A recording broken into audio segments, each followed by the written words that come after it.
já trouxe aqui, já dei um spoiler aqui do que a gente vai falar, mas eu queria, né, fora os BDRs que a gente vai falar daqui a pouquinho, eu acho interessante a gente falar desse cenário mesmo, né? Porque que nem eu comentei, quinta-feira a gente teve o ADP aí muito acima, os mercados, né, assim, uma sangria desatada, né? Aí sexta-feira o Ibovespa conseguiu, né, ali se recuperar muito, acho que baseado ali na reforma tributária, né, que passou, enfim, vai para o Senado agora, foi para o Senado. Então, mas as bolsas globais sofreram muito, né? E também a gente teve payroll na sexta-feira, que acalmou um pouco, né? Mas também o pessoal muito na expectativa de dados, né, da inflação nessa semana. E também tem resultado, também, né, temporada de resultados já começando novamente, segundo trimestre aí. O que você pode falar para a gente desse cenário complexo, né, que se encontra os Estados Unidos aí? A gente também está inserido aí justamente para a gente daqui a pouquinho falar sobre BDR, enfim, o que você recomenda aí. Queria que você comentasse um pouquinho desse cenário, o que a gente pode esperar das bolsas no geral essa semana. Como você comentou, né, os números de inflação, de emprego da semana passada, eles acabaram ditando, até foi uma semana mais curta por causa do feriado de 4 de julho lá nos Estados Unidos, e a gente viu, né, quando teve esse forte aumento, né, na criação de vagas, mostra que a economia americana ainda se encontra muito resiliente. Então a gente fica naquela velha discussão, boas notícias são boas novas para o mercado. Então, talvez não necessariamente, se você for pensar que o Fed vai continuar aumentando os juros, e de novo, né, isso ele já vem aumentando os juros há bastante tempo e não tem sido suficiente para dar um freio na economia. Você vê alguns indicadores mostrando uma certa desaceleração, mas outros mostrando que a economia ainda está forte e você talvez precise ter o Fed atuando ainda assim para evitar que aquela inflação continue enraizada, né, na economia. Então, você teve o número do ADP, né, que é aquele número privado, depois você teve o número do governo, que foi um número levemente abaixo, mas também você teve um aumento nos salários acima da expectativa, reforçando esse ponto de que o Fed não pode deixar de trabalhar ainda nos juros, né? Então, ele pausou na última reunião, mas já falou assim, pausei, mas provavelmente eu já vou ter que aumentar em 25 pontos na próxima reunião, que agora é no final do mês de julho. Então, essa dicotomia, né, de você ter uma economia forte, mas talvez ensejar uma atuação mais forte ainda do Fed, porque a gente achava que o limite era 5%. Hoje já estão se falando que pode chegar a 6%, né? E assim, fica difícil a gente ver qual é o final do aumento de juros, mas deixando claro, isso não tem sido suficiente para colocar a economia americana em maus lençóis, e como você pontuou também, né, a gente vai ter a temporada de resultados, pode ser, né, que a gente aí tenha algum gatilho para uma eventual realização nas ações que também estão bastante esticadas, né? Depois do episódio lá do Silicon Valley, dos bancos americanos, o mercado engatou uma sequência de altas muito forte. Então, pode ser que essa temporada de resultados demonstre que as coisas talvez não estão lá tão boas assim, né? Alguns números mostram que sim, outros que não. E a gente pode ter alguma novidade aí vindo das empresas. Começa com os grandes bancos, né? Mas a gente já tem PepsiCo essa semana, a gente tem Delta Airlines, então são empresas de setores diversos que podem mostrar ainda assim essa certa dicotomia, né? Talvez a Delta mostre um número bom porque as pessoas estão viajando, as pessoas estão querendo ainda consumir. Por outro lado, a PepsiCo nos últimos resultados tem mostrado uma queda no volume, mas consegue repassar preço. Será que ela vai continuar aumentando muito o preço nos próximos meses? Será que o consumidor americano vai aceitar isso? Então, é realmente para a gente ficar de olho. E tem os bancos também, né, que eu acho que são aqueles grandes balizadores da economia. Se você estiver fazendo mais empréstimos, quer dizer que a economia ainda está aquecida. Então, a gente tem que ver com muito cuidado, assim, setor a setor, e tentar pegar as dicas, né, dos executivos dessas companhias. Desvendar, né, o que vai acontecer. Com certeza a gente vai falar sobre isso ainda essa semana, vamos falar desses resultados aí, tenho certeza que vai ser muito bom.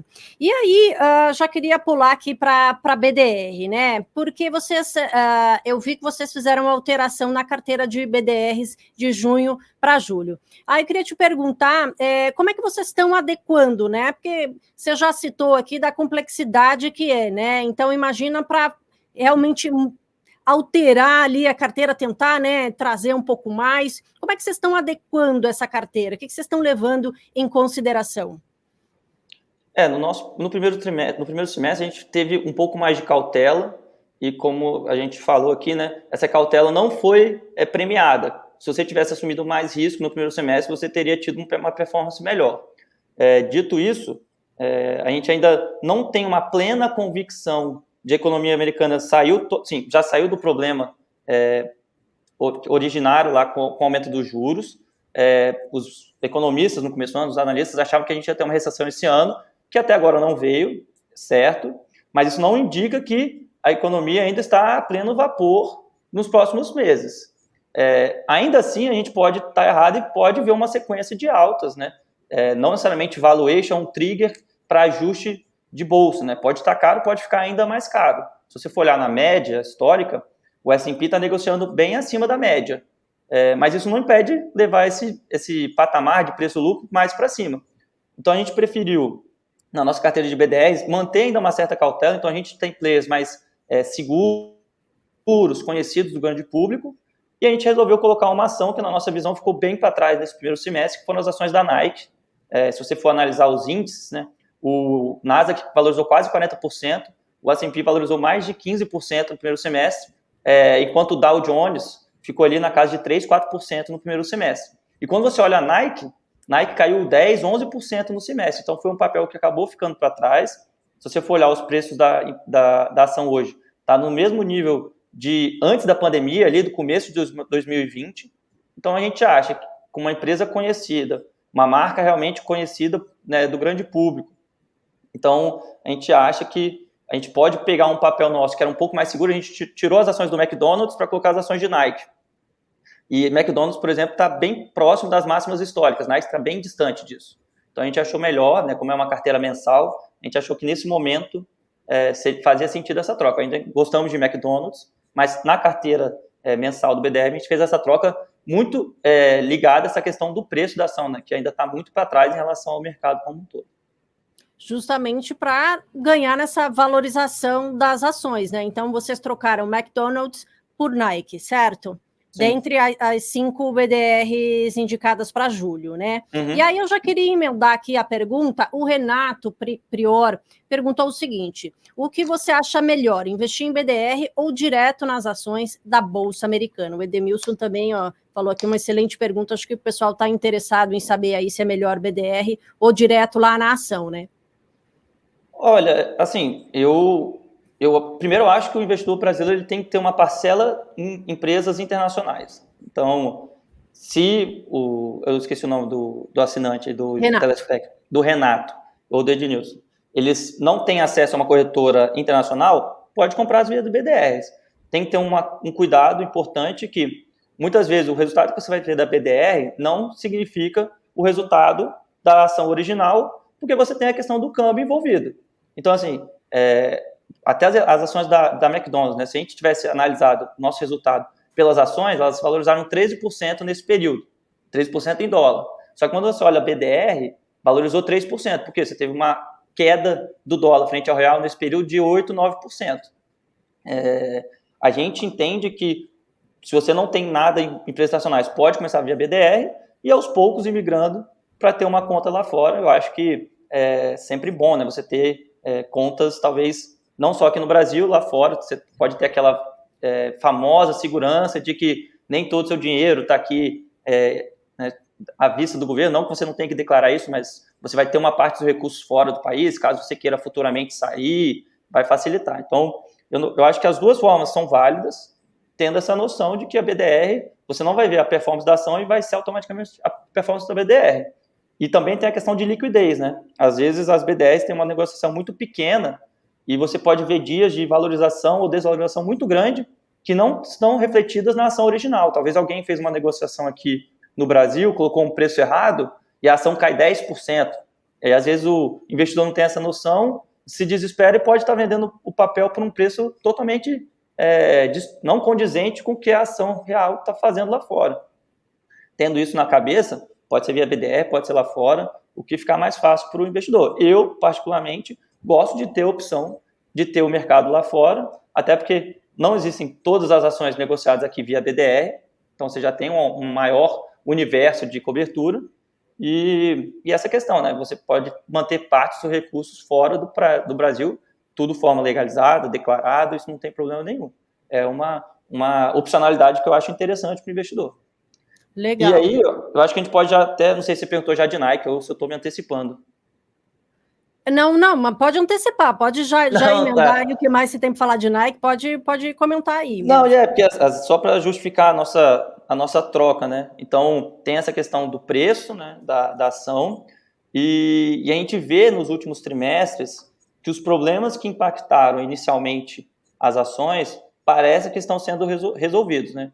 Então, a única região da Nike que ainda não apresentou crescimento nesse último ano fiscal foi a China, mas quando você olha numa comparação, tirando o efeito do câmbio e comparando com o trimestre anterior, você já vê uma melhora na região. Ainda assim, os números estão bem distantes das máximas que foram vendidas na região há 2, 3 trimestres atrás, mas pelo menos você vê uma inflexão nessa região. Outro ponto importante que impactou as ações da empresa foi a questão do inventário, dos estoques, né?